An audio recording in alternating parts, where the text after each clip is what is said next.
Hi, everybody, and welcome to the Cosmic Update for the end of April 2021. We're going to talk about a whole bunch of different stuff. Thank you so much for being here. If it's your first time, be sure to like and subscribe. You can also find me on Patreon and on social media at mmhealingservices or at the Autistic Astrologer on Facebook and on YouTube.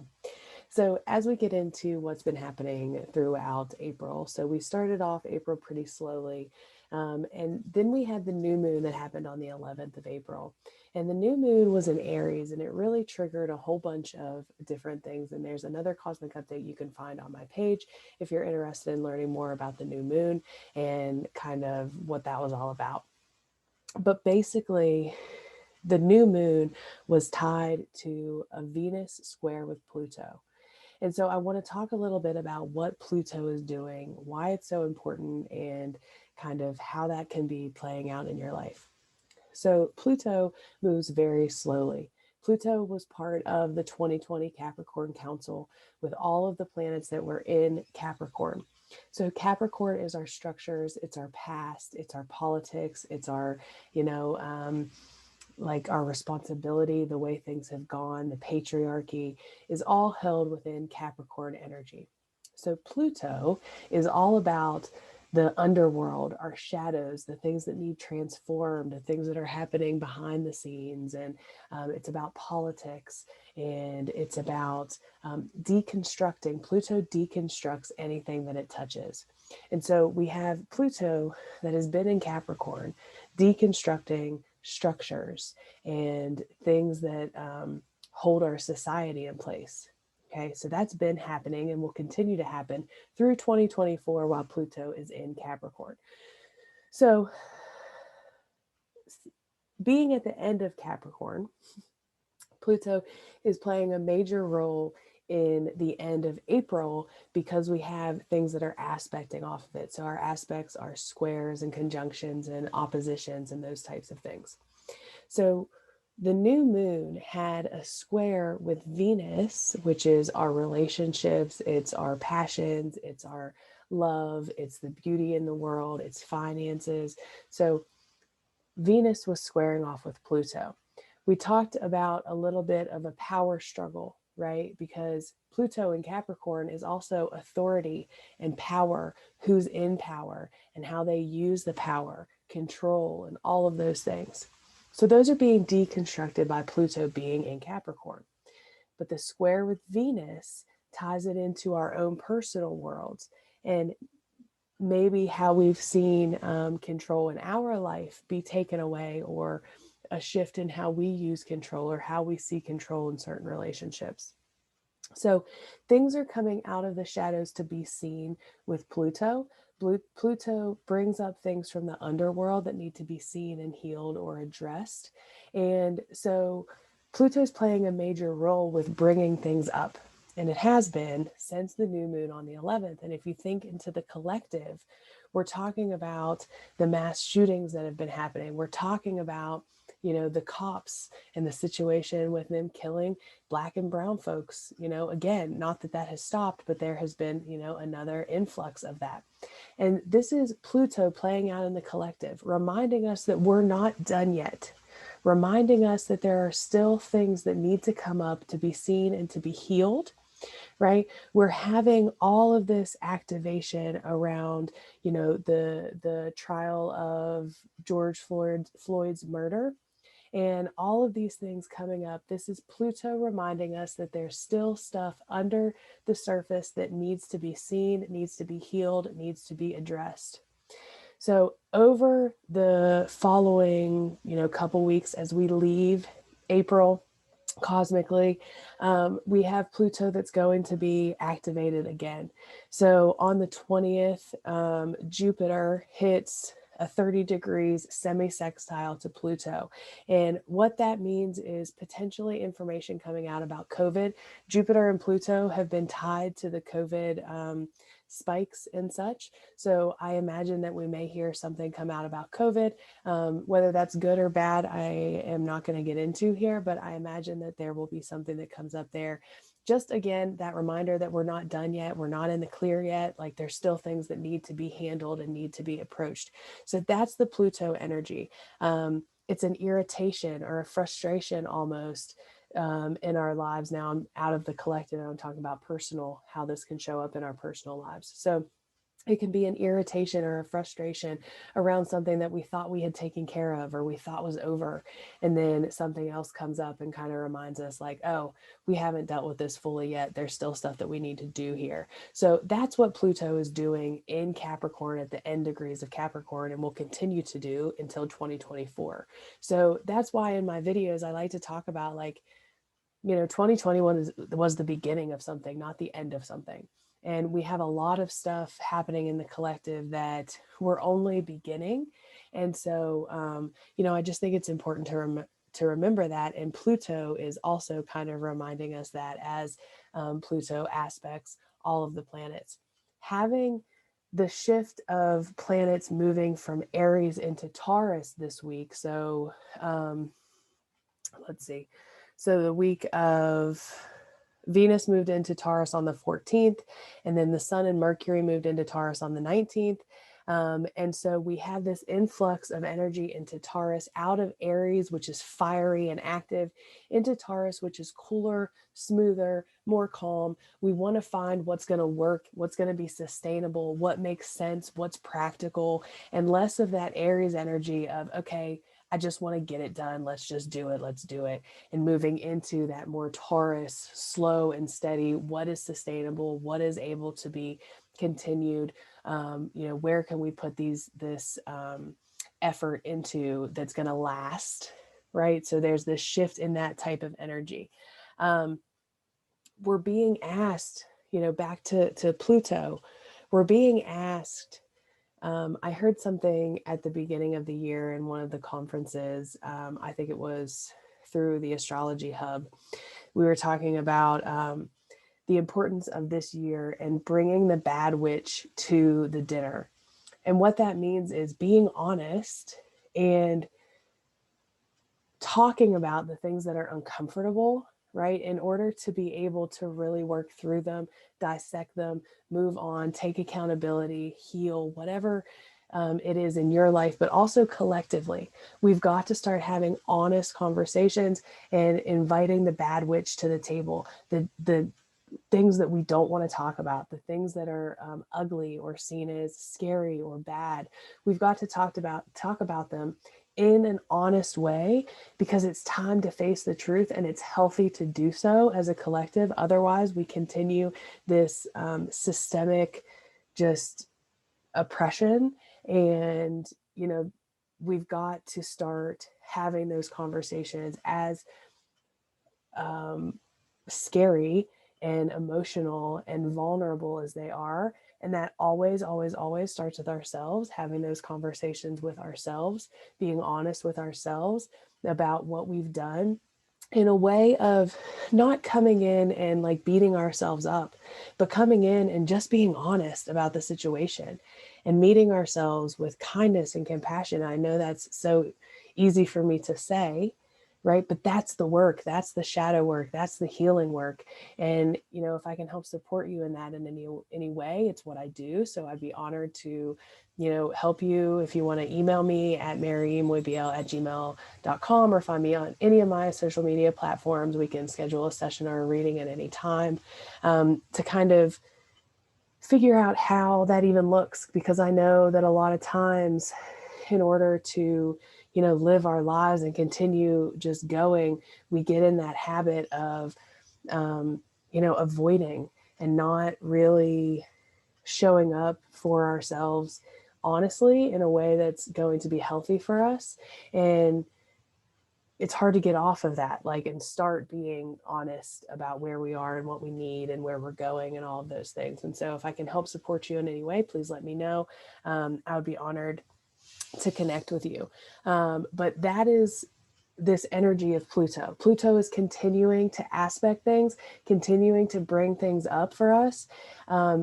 It's not going to move on until we heal them, until we address them. And the thing about Pluto is on the 27th, at the end of this month, Pluto goes retrograde. So for 10 days before the 27th, so now, by the time you're watching this for sure, until the 27th, Pluto is sitting at 26 degrees Capricorn. And when a planet is moving so slowly, because it's getting ready to turn retrograde on the 27th. So it's moving so slowly in comparison to where we are on Earth that it's almost just grinding. And when they grind right before they go retrograde or turn back direct, they're grinding, they become heavier, they become more powerful, they become more agitated or determined to get through whatever that energy is. So Pluto is moving, it's at 26 degrees for 10 days. It's going to stay at 26 degrees, just grinding at that same 26-degree mark. And what that's saying is that it's gotten as far as it's going to go in this cycle. Now it's going to grind here. It's going to remind us about what we were doing last year in 2020. It's going to remind us what we haven't worked through. It's going to remind us where we don't have control, where we don't have power, where we feel helpless, where structures need to fall, where shifts need to happen. And those things are going to continue coming up through the end of April. And then on the 27th of April, Pluto will shift into its retrograde action, but it will continue to stay grinding at 26 degrees because it's moving so slowly. So again, it stays at this 26 degrees for a total of 10 days. And it's just really activating and reminding us that there are still things underneath that we probably don't know yet, we don't see yet. And Pluto is going to continue to bring those up, to be seen, to be healed, to be understood, to be recognized, right? To really take time to recognize them and figure out a way, because we also have all these planets in Taurus. So again, pulling in, finding a way to make changes sustainable and make sense and really like practical shifts in our society. And so I think that we're going to see a lot of that coming up, as we see Pluto being aspected. So not only is Pluto getting ready to go retrograde, but it also, as we have planets that were shifting out of Aries, they were coming into contact with a square to Pluto. And so there are other activations and aspects we're not going to go into here because it can get to be a whole lot that is playing into all the stuff that I just talked about with Pluto and how it's bringing things up. So if you're interested in those aspects specifically, if you want to talk about all the different aspects and things that are going into this Pluto energy, feel free to let me know, and we can chat about it on any of my social media platforms with the time and the space that I have. So that being said, that's the main, Pluto going retrograde will be the first planet to go retrograde for this retrograde season. So everything through April is still kind of moving forward. But as we get towards the end of April, we have the planets shifting into Taurus. And then we have Pluto that's going to be stationed for 10 days in the same degree and then turn retrograde. So we feel the energy start to slow down again. After these last couple weeks of really pumping through the energy, we're going to start to see it cool off. The other thing that we're going to see that is going to play into this cool off is Mars. Mars is going to be moving from busy Gemini into Cancer. Mars in Cancer is known as being in its fall. And what that means is normally it's when a planet is in a sign where it doesn't really feel comfortable. So many astrologers feel that Mars in Cancer is in its fall and that it can't get anything done. But if we think about Cancers, we think about how they're very protective, they're very nurturing, and they get things done when it's tied to their emotions, when it's tied to their intuition, into their nurturing and protective space. That's how they get things done. So when Mars enters into Cancer, it definitely cools off because Mars in Gemini is busy. It wants to get a whole bunch of things done. It's scattered mind. It's doing everything all the time. And then this shift happens from Mars to Cancer on the 23rd. So that's a Friday. So Friday the 23rd, we have Mars moving from Gemini into Cancer, where it's going to slow down, it's going to cool off, but it's going to become more emotional. So how this is going to react to each person is going to be different. This is all collective energy right now. So with Mars moving into Cancer, again, that is going to be, much more emotionally driven, much more protective, lashing out of protection and out of nurturing of self and others. So very much tied to our emotions. This deep connection to emotional wounds. So we may see in our own lives, we may see wounds being triggered, being asked to heal here. And Mars is how we express and how we get things done. And so when it's in Cancer, we're going to see it tied to our emotions pretty heavily. So we're going to find ourselves collectively, we're going to find ourselves being motivated by our emotions, by our intuition, by our feelings, and less about that air energy that we felt with Gemini, and that busy, fiery, just get anything done that we felt when it was in Mars, in Aries.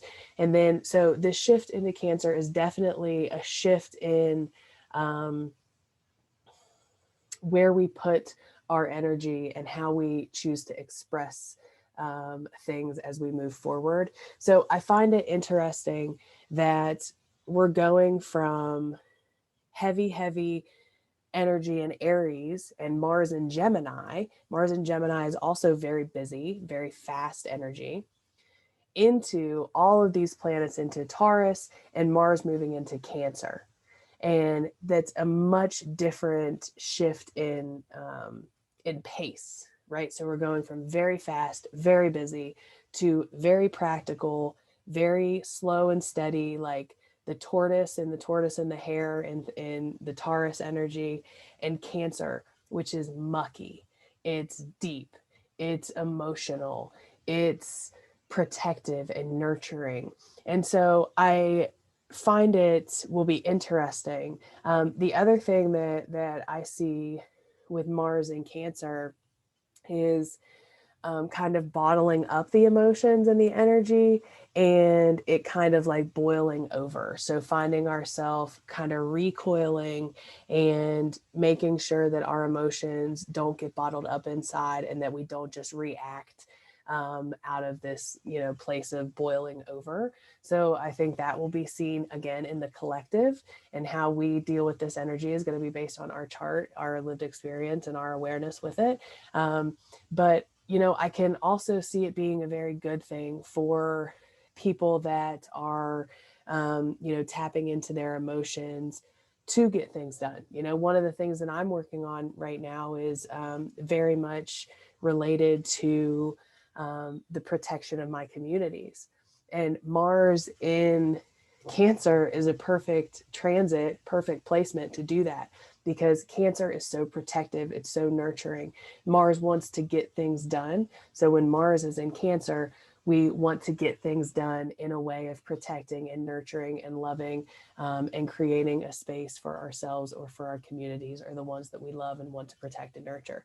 And so there are ways that we can beautifully utilize this energy. So when you hear people talking about Mars moving into Cancer and it will be in its fall, it can be a difficult placement, absolutely. But there's also a lot of really good things that can come from this transit as well. So I just wanted to touch on that for sure, because again, that's April 23rd. Mars will be moving into Cancer, and that's going to be, a big shift. So the last thing that I want to talk about is the full moon that happens on the 26th. It's a full moon in Scorpio. This is going to be a very deep, emotional, intense full moon. I'm going to have another video on that, so be sure to check it out. If you want to support me, I'd love to have you support me on my Patreon. You can also find me on social media at the Autistic Astrologer or at mmhealingservices. I would love to connect with you at any time. Thank you so much for being here, and we will chat soon.